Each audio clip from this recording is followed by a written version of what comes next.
En cette fin d'avril 2020, date à laquelle on commence à penser à un déconfinement par rapport à cette pandémie, après avoir été traversé moi-même par ce coronavirus, je suis allé me mettre un petit peu au vert, pas très loin, mais pour vous parler de mon prochain bouquin qui paraîtra le 11 mai et intitulé « Entrer, c'est ouvert ». Je l'ai écrit avec mon ami artiste Philippe Hillenbeek et nous sommes partis d'un constat entre deux amis, celui que quelque chose nous échappe quand nous parlons, quand nous pensons ou quand nous créons.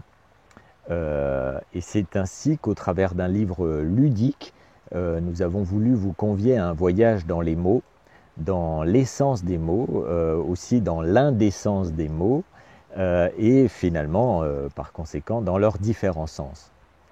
Alors l'inconscient étant mon espace de travail privilégié et les mots la matière première de cet espace, j'ai désiré proposer pour chacun des 200 mots qui parsèment ce livre une sorte de définition aux allures sérieuses. Mais ne vous y trompez pas, il ne s'agit ni véritablement de mots croisés, ni d'un traité de linguistique, ni encore moins d'un dictionnaire du savoir, raison pour laquelle l'ouvrage a été sous-titré « Imprécis de linguisterie ». Et si les définitions proposées vous apparaissent quelque peu décalées, voire absurdes, ne vous en inquiétez pas, c'est normal, même si ce mot-là n'a qu'un sens très relatif. C'est ainsi que le sous-titre a été complété par imprécis de linguisterie loufoque. Loufoque écrit comme le nom des deux animaux. Ce livre a pris donc appui également sur les compétences de Philippe Hillenbeek, artiste multimédia comme il se définit lui-même. Ce dernier y a inséré des indices supplémentaires sous la forme de dessins, espérant aider à élucider les énigmes, puisque si nous pouvions ne le dire qu'avec des mots, il n'y aurait aucune raison de le peindre, comme disait Edward Hopper. Dans une démarche esthétique et créative, jouant sur les couleurs, les noirs, les blancs, les formes et les perspectives, l'artiste a choisi de s'écarter des dessins figuratifs qui auraient été trop précis ou trop directs à mettre sur la voie de la compréhension. Il a ainsi élaboré un processus artistique du traitement de l'image en s'inspirant de certaines illusions d'optique, faisant d'incessants allers-retours entre pensée, parole, dans des illustrations condensées, parfois abstraites, parfois au plus simple et parfois plus complexes. C'est un véritable travail de création dans lequel les choix chromatiques, les retouches numériques des images créent une émulsion originale, ludique, bien que déstabilisante. Le livre a été conçu sur 3 niveaux de difficulté croissants. Les lecteurs seront donc invités à découvrir une définition étrange à chaque page, aidés ou troublés, il faut bien le dire, parfois d'ailleurs, par l'illustration qui s'y réfère. Vous aurez alors le loisir de tenter d'y répondre de suite ou de laisser mûrir vos idées ou d'accepter de donner votre langue au chat, comme l'illustre la 4e de couverture dont je vous parlerai tout à l'heure. En tournant la page, vous découvrirez la solution et un bref texte explicatif qui vise à éclairer la démarche linguistique, logique et picturale pour chaque mot. Vous serez alors surpris d'être passé si facilement à côté de ce qui aurait pu pourtant sauter aux yeux et aux oreilles bien plus vite. Page après page, vous entrerez peut-être dans cette façon particulière de penser les phonèmes, les signifiants, les mots et leurs pattes sonores, et vous commencerez à entendre peut-être un peu mieux vous-même comment fonctionne la logique discursive, et notamment celle qui sous-tend l'inconscient. Les lecteurs se surprendront, espérons-le, à repérer de telles homophonies dans leur vie quotidienne ensuite, leur donnant peut-être l'envie de compléter cette liste, loin d'être exhaustive évidemment, et de se déprendre d'un sens unique, toujours leurrant. Inspiré de l'humour de Pierre Dac, de Pierre Desproges, de Bobby Lapointe, de Raymond DeVos, d'Auguste Derrière, et de tant d'autres, ce petit recueil de définitions amusantes est là aussi pour prendre le temps de penser. Pendant cette période de confinement, on y est au cœur, de prendre le temps de penser, mais penser en décalé, tout en réfléchissant et en apprenant des choses nouvelles. Le titre lui-même ne nous invite-t-il pas déjà à suivre cette voie sérieusement loufoque ? Entrer, c'est ouvert. Notre audition y trébuche, tout comme notre regard quand il achoppe sur la drôle de porte aux couleurs choisies à dessein et placée en couverture du livre. Cette création originale de Philippe Hillenweek représente une porte noire dont la perspective ne cadre pas tout à fait avec l'ouverture qu'elle devrait ménager. Elle laisse entrevoir une entrée toute verte, puisqu'il est dit que c'est ouvert. Ce code de couleur, d'ailleurs noir-vert, parsème tel un fil rouge un certain nombre de mises en page.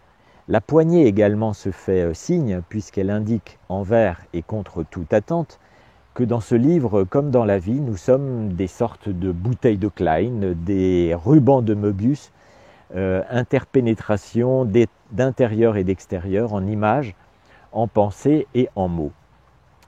Alors, je parlais de la quatrième de couverture en disant « donner sa langue au chat ».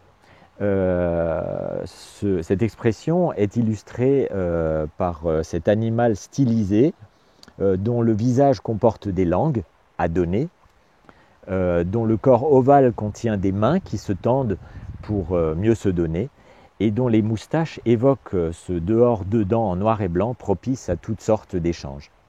Alors je prendrai pour vous mettre, j'espère, l'eau à la bouche, une eau de la rivière bien fraîche, deux exemples tirés de la partie niveau de difficulté moyen, donc ni trop simple, ni trop difficile.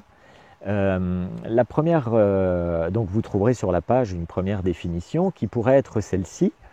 Teint cadavérique alors qu'il n'y a plus personne sous la couette. Cette définition un peu étrange s'accompagnera donc d'un dessin que vous voyez là à l'écran qui vise à vous mettre sur la voie. Et vous pouvez à cet instant-là, évidemment, interrompre la vidéo et réfléchir à cette définition du teint cadavérique alors qu'il n'y a plus personne sous la couette, ou bien attendre que je vous donne la définition que vous trouverez donc sur la page suivante. En l'occurrence, il s'agit du mot « livide ». Évidemment, livide, c'est le teint cadavérique qu'on appelle comme ceci, et c'est aussi quand il n'y a plus personne sous la couette. Le lit est vide. Et le texte explicatif est le suivant. La médecine légale parle de lividité cadavérique pour décrire la coloration violacée de la peau entraînée par le déplacement gravitationnel des masses sanguines vers les parties déclives d'une personne morte.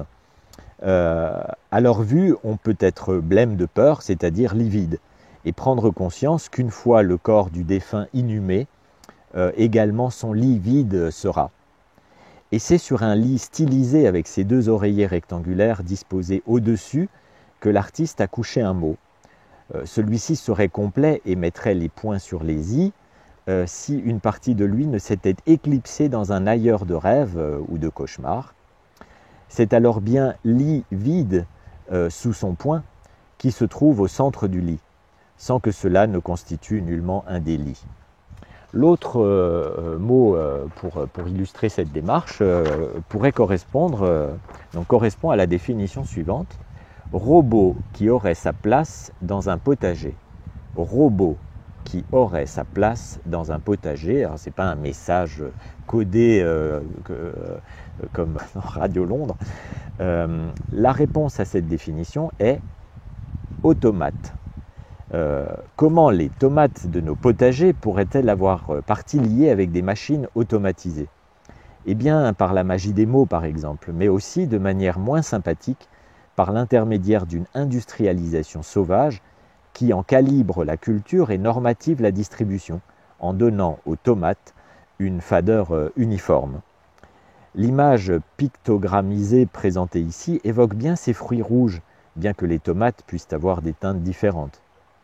Leur forme arrondie et variable présente sous le crayon numérique de l'illustrateur des spicules permettant de les voir fonctionner comme des engrenages de robots. Ces automates ne semblent pas craindre l'eau, elle leur est même plutôt indispensable, faisant d'eux alors des automates. Les flèches vertes indiquent pour leur part tout autant les mouvements des roues engrainées les unes par rapport aux autres que les tiges qui supportent les tomates de nos potagers. Et celles-ci sont si bien gorgées de soleil que leur saveur est prête à nous exploser dans le palais, ce que symbolise sûrement leur forme en mine flottante. Voilà un petit peu ce genre de mots et de définitions et d'illustrations et de cheminement que vous pourrez trouver dans ce livre-là. Il est ludique, ça permet de passer un bon moment, de parfois s'étonner, de parfois rire, de parfois s'énerver peut-être même. Et pourquoi pas à consommer à la posologie d'un mot par jour ou un mot matin et soir, bref, à votre rythme. Bonne lecture, bon jeu, bonne dégustation et prenez soin de vous. Au revoir.